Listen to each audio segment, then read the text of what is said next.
Bonjour à tous. Ce ne fut pas une terre de chrétienté, mais le christianisme y est pourtant présent depuis des siècles. En témoigne cet attachement aux saints et au pèlerinage. L'UNESCO n'a-t-elle pas d'ailleurs reconnu les Ostensions limousines comme patrimoine culturel immatériel mondial? Nous y reviendrons dans un instant. Cette semaine, nous parlons donc du diocèse de Limoges, près de 500 000 habitants, nombreux dans l'agglomération de Limoges, mais dispersés en milieu rural sur le vaste territoire de la Creuse et de la Haute-Vienne. Monseigneur François Calliste en est l'évêque depuis 2009. Bonjour et un grand merci d'être là. Bienvenue sur notre plateau. Avec vous, nous allons parler du sacrement de la confirmation, dont vous rappelez l'importance dans la vie d'un chrétien. Il y a d'ailleurs un rassemblement qui se tiendra prochainement à la Pentecôte. Ce sera aussi l'occasion de parler de l'initiation chrétienne, de la catéchèse. Un mot peut-être sur ces visites pastorales que vous avez entamées avec cette thématique de la jeunesse pour cette année. Oui, alors j'ai effectué plusieurs visites, des visites territoriales bien sûr, mais également des visites thématiques. Et donc pour cette année, 2013-2014, j'ai pensé visiter toutes les réalités du monde de la jeunesse. Et nous avons prévu dans le diocèse donc un rassemblement pour la fête des rameaux, pour la veille des rameaux, de façon à manifester justement toute cette grande richesse, cette grande diversité des activités pour les jeunes dans notre diocèse. Ça ne s'est pas fait depuis des années, et je souhaiterais justement que soit visible cette activité de la jeunesse et cet engagement de la jeunesse. Alors, il n'y en a pas des milliers, mais il y en a au moins des centaines. Ils sont bien là, ils sont très engagés, très généreux. Et je tiens vraiment à ce que, non seulement on les connaisse, mais qu'ils se connaissent entre eux, car c'est comme ça qu'on bâtit une église. La date des rameaux est donc la veille des rameaux. Je vous propose, Monseigneur, de partir sur le terrain. Alors bien sûr, il faut l'avoir en tête, dans le diocèse de Limoges, il y a la ville, et puis il y a la campagne. Alors prenons la route de la campagne. Vous encouragez les chrétiens à être présents, à témoigner de leur foi, à s'engager dans la société. Certains aspirent à une vie plus simple, plus équilibrée, en respectant davantage la nature. Et bien notre journaliste Marine Wolf est allée à la rencontre de plusieurs familles qui portent ce souci dans la Creuse, une préoccupation pour la création, et ce n'est pas synonyme d'oisiveté. Vous allez le voir, ça bosture.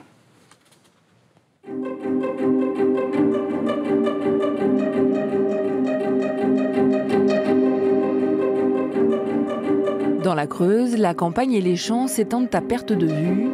La précarité économique et l'isolement ont fait partir beaucoup de jeunes de la région. Pourtant, certains ont décidé, à l'inverse, de s'y installer et surtout d'y développer leur activité économique. Éric Robin-Lamotte, Frédéric et Bénédicte Boquet, Albine et Olivier Touret et Jérôme et Anne Orvin sont de ceux-là. Producteurs de fromage, éleveurs ou maraîchers, une même volonté les anime, faire la filière complète de la production à la vente en passant par la transformation. Pour Éric, c'est aussi un moyen de revenir à une production raisonnée, trop souvent oubliée de nos jours. On se fait mal tout seul parce que on cherche à aller trouver des marchés internationaux, vendre sur le marché international et tout, mais il y a un moment, c'est pas logique. C'est pas normal qu'on produise du lait en Creuse et qu'on l'envoie à l'autre bout du monde, et puis d'un autre côté, on fasse venir de la viande d'Argentine ou de je sais pas d'où pour faire manger nos enfants. Moi, je produis ce que mes vaches sont capables de produire. Il y a de l'herbe dans les parcelles, les vaches la mangent, elles me disent si elle est bonne ou pas bonne parce qu'elles me donnent la quantité de lait qui correspond. Et après, je transforme derrière, donc ça me dit aussi si ça leur va ou si ça leur va pas. Pour ces chrétiens, ce choix de vie est un moyen de vivre en cohérence avec sa foi catholique, en respectant la nature.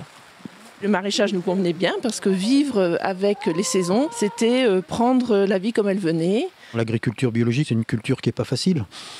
Parce qu'on n'a pas la facilité du désherbage chimique, on n'a pas la facilité de l'insecticide chimique. Il y a quand même tout un tas de choses qui sont à recentrer par rapport à l'homme, et je crois que la nature en fait partie, on l'a trop longtemps oublié. Le père Gilles Gracineau, le délégué épiscopal au monde rural, voit dans cette manière de vivre l'occasion de donner un nouveau souffle à un monde rural déserté. Aujourd'hui, on a comme l'impression que dans le rural profond de la Creuse, on voit un style de vie, un rapport à l'environnement, un rapport aux autres, qui soit à valeur ajoutée humaine, avec un bon rapport au vivant, un bon rapport à la nature, un bon rapport aux autres, et à réaliser une qualité de vie ensemble. Au fond, c'est une espèce d'écologie humaine.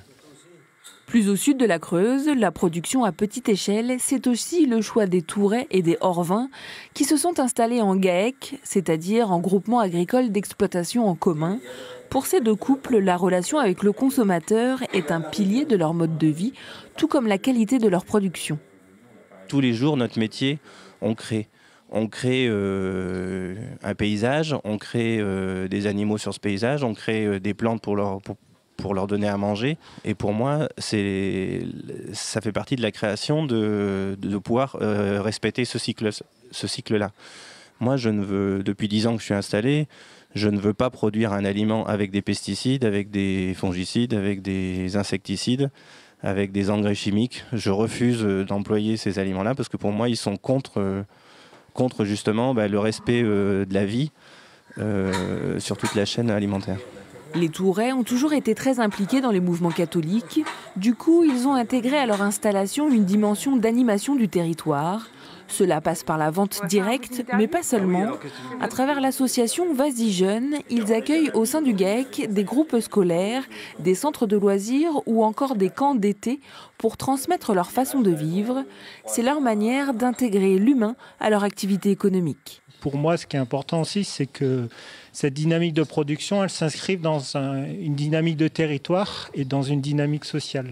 C'est pas tout seul dans son coin. Pouvoir expliquer, pouvoir montrer aux gens d'où viennent leurs bêtes, comment elles sont nourries, leur montrer quand ils viennent, etc. Ça, c'est quelque chose qui fait complètement partie du métier et je trouve qui est superbe. Hein. Et non pas d'aller vendre par X intermédiaire, ça part, on ne sait pas où ça arrive.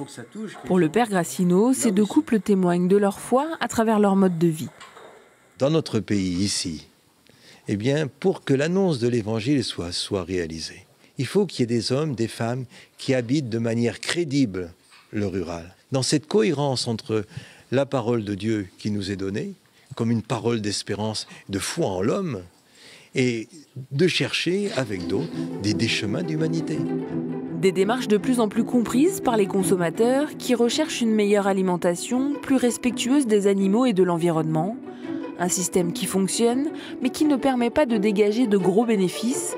Au bout de quelques années, à peine un SMIC par mois, mais qui permet à ces exploitants de vivre en cohérence avec leur foi catholique. On a entendu ce propos du père Grassino. Il s'agit d'habiter de manière crédible ces territoires crédibles pour que le témoignage des chrétiens soit crédible. Oui, j'ai entendu écologie humaine, on pourrait dire écologie chrétienne aussi. Vraiment, le monde agricole est une réalité extrêmement diverse et difficile à appréhender. Et je me garderai bien de m'engager dans un discours technique, mais j'aime beaucoup cette notion de participation à la vie d'un pays, d'engagement dans tous les domaines qui font le quotidien des communautés. Alors évidemment, il y a vraiment l'activité agricole, l'activité de l'élevage ou de la production laitière ou fermière, mais il y a aussi toute la dimension de la présence, de la visite, de la culture et l'engagement de ces personnes qui se limitent pas, je dirais, à leur production locale, mais qui sont engagées aussi dans tout un réseau, dans tout un tissu humain. Vous avez remarqué que ça va de pair, en fait.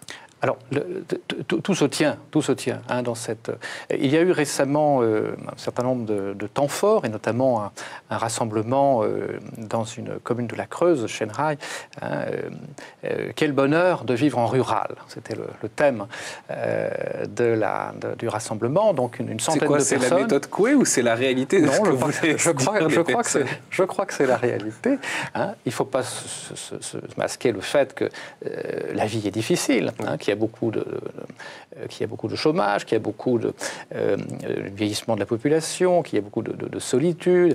Les services publics sont rares, le problème de la santé est réel, mais il y a aussi plein de belles choses. Il y a aussi des gens qui s'engagent pour que leur pays continue de vivre. Un mot, on sent qu'il y a quand même une question de sens, au fond, dans le rapport à la société, dans le rapport à la productivité.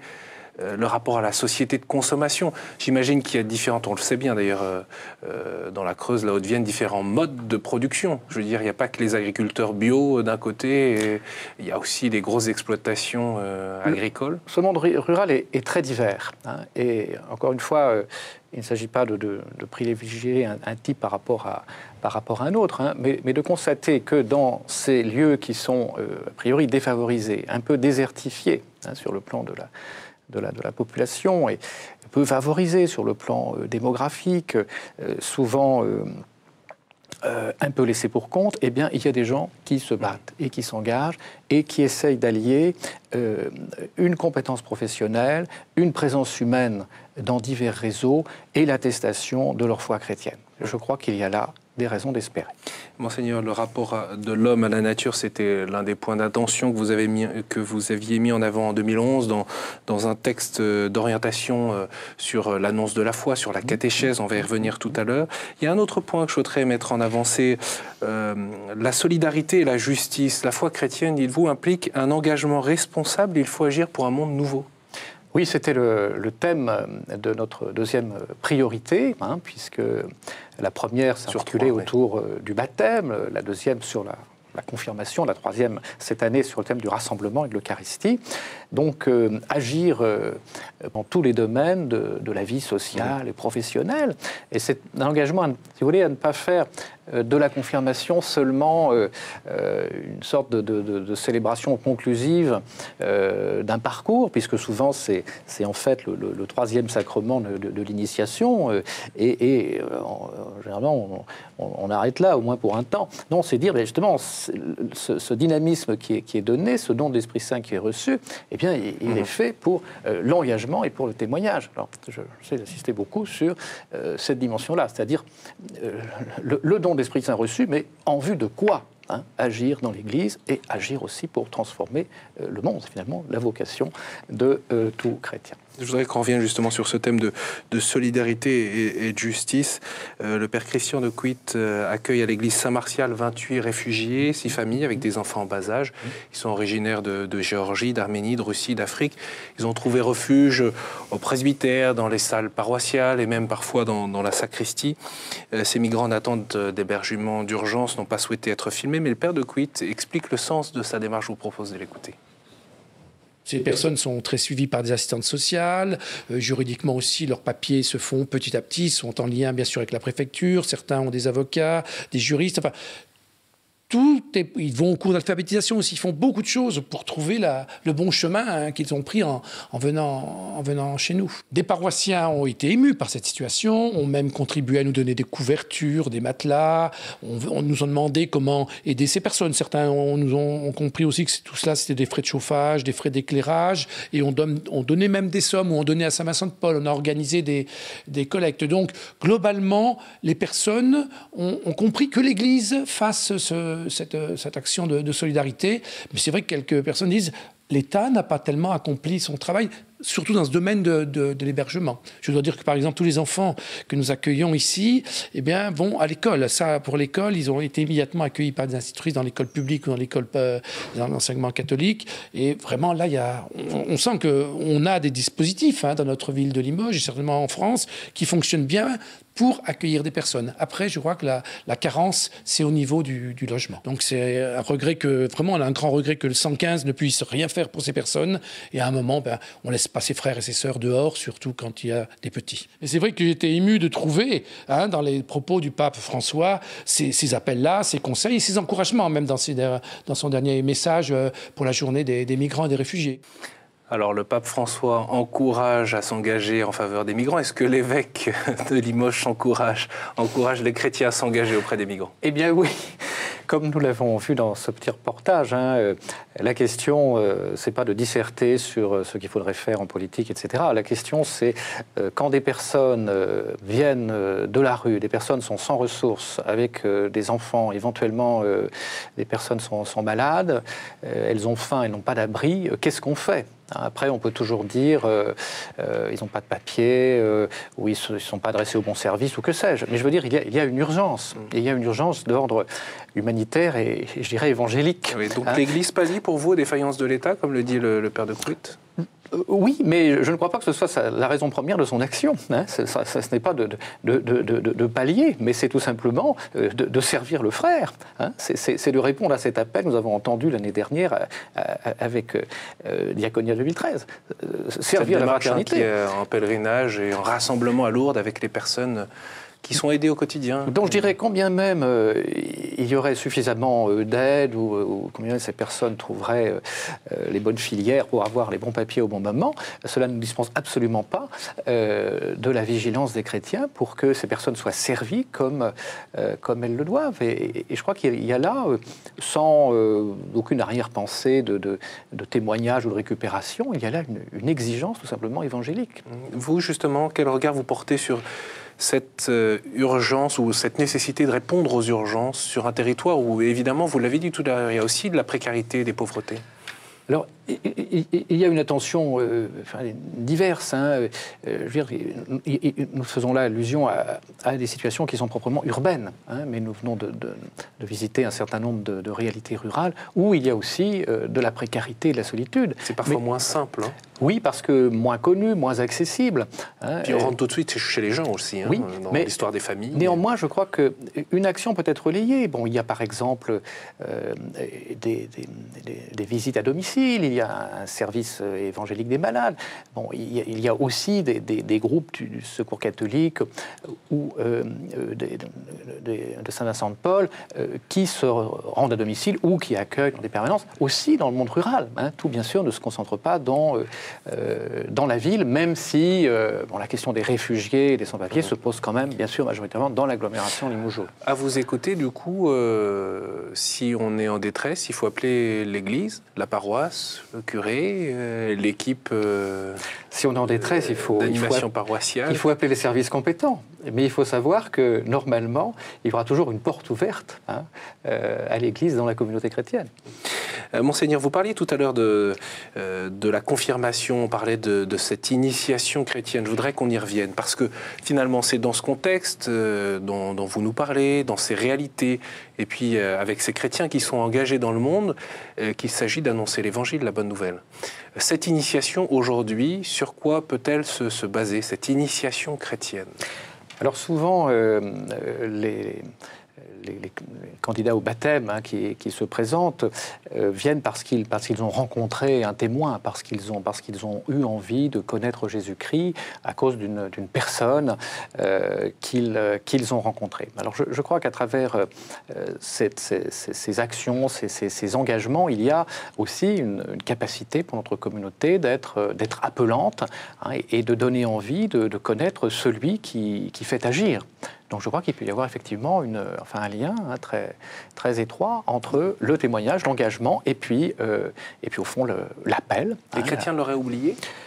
Bien, je pense qu'ils sont en train de le redécouvrir.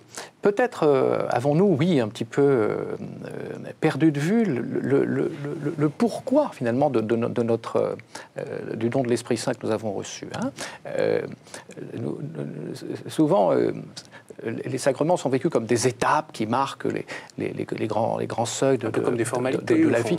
Bon, peut-être pas, mais enfin, en tout cas, comme, disons, des étapes normales de la vie religieuse. Et il me semble que nos communautés chrétiennes retrouvent aujourd'hui ce sens du don de l'Esprit Saint et l'appel à vivre du don reçu. Alors cela va se traduire de toutes sortes de manières. Ça va se traduire dans des engagements spécifiquement ecclésiaux, dans l'ordre de la catéchèse, de l'animation des mouvements et des services, mais cela va se traduire aussi dans des engagements sociaux, dans des engagements professionnels, dans des engagements caritatifs.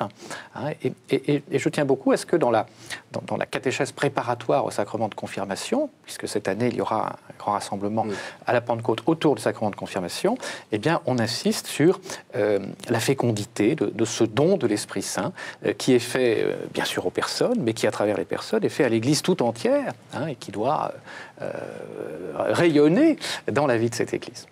Monseigneur, il y a un point qui vous tient à cœur, c'est l'accueil de tous, quelle que soit l'âge, mais aussi quelles que soient les situations de vie. Et l'accompagnement, je vous propose d'écouter Béatrice Muller. Nous l'avons rencontrée, elle est en charge d'accompagner quelques personnes en situation de divorce et de séparation dans le diocèse, mais aussi à Menrez, le centre spirituel jésuite à Clamart, en région parisienne. Elle-même est divorcée, voici son témoignage. C'est vraiment très très important pour moi de faire quelque chose pour ces gens qui sont en souffrance. C'est une souffrance insupportable. Non seulement le conjoint n'est plus là, mais en plus, ils n'ont pas de statut social.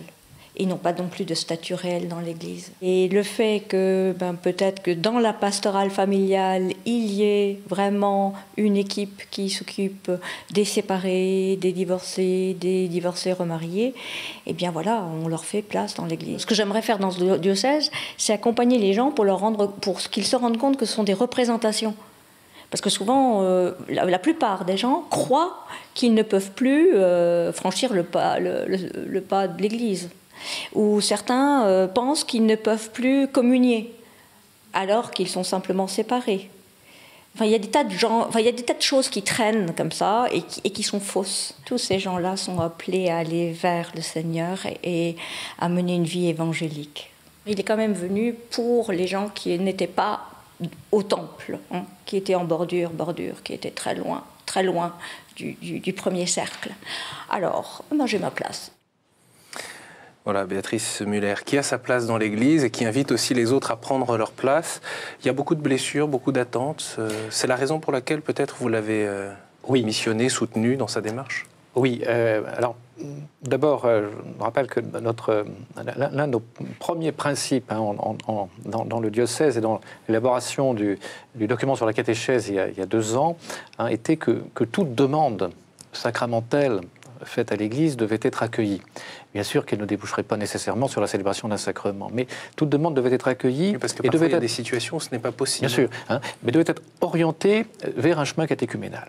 C'est-à-dire proposer à des personnes d'entrer, je dirais, à leur mesure, bien sûr, selon les possibilités, dans un chemin avec des étapes qui mènent à une rencontre un peu plus approfondie avec le Christ. Et bien sûr, une rencontre sacramentelle lorsque c'est possible, parfois après un très long itinéraire. Le pape François lui-même s'est exprimé, a donné quelques éléments qui sont parfois pas toujours bien compris d'ailleurs, ou en tout cas qui se propagent. Il y a certainement tout un travail d'information déjà, parce que parfois des personnes s'enferment dans des situations alors qu'il peut y avoir des débouchés assez simplement.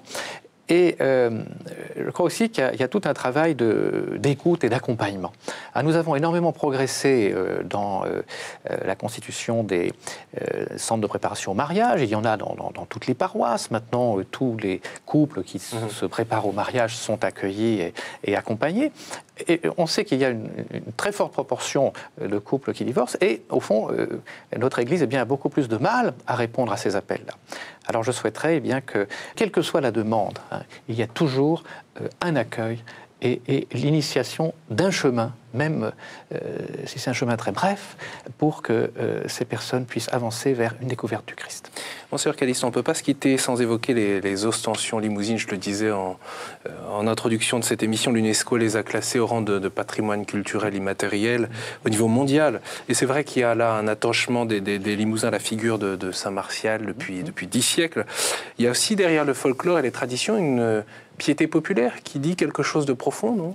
Oui, vous avez dit en commençant que le Limousin n'est pas un pays de chrétienté, c'est très vrai. Néanmoins, c'est un pays qui est évangélisé depuis quand même 17 siècles et qui est resté très religieux.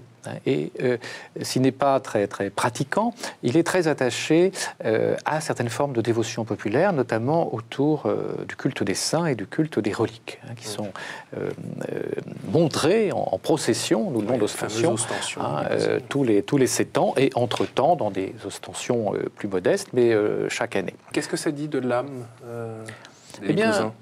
Un attachement à sa tradition, à son histoire, à son patrimoine.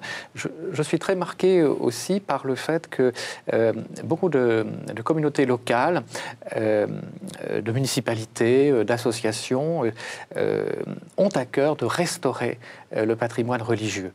il ne se passe pas de mois sans que j'aille faire quelque part une inauguration de chantier de rénovation.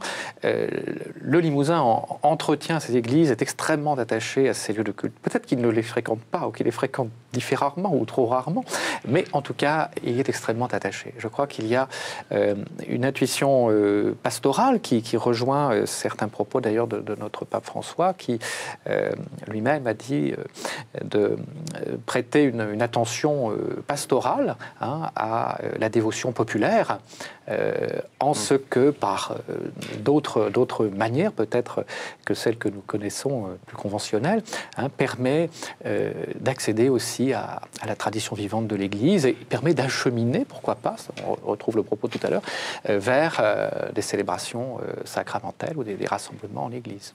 Merci beaucoup, Monseigneur Calice. Pour tous ceux justement qui souhaiteraient peut-être initier un cheminement avec l'Église, n'hésitez pas à retrouver l'actualité du diocèse et toutes les coordonnées sur le site du diocèse de Limoges qui apparaît à l'instant. Merci beaucoup d'être venu sur ce plateau. Et puis pour revoir cette émission, vous pouvez vous rendre sur le site de KTO Réagir, poser vos questions et puis bien sûr, pourquoi pas, partager cette émission sur les réseaux sociaux. Merci beaucoup pour votre fidélité. À la semaine prochaine.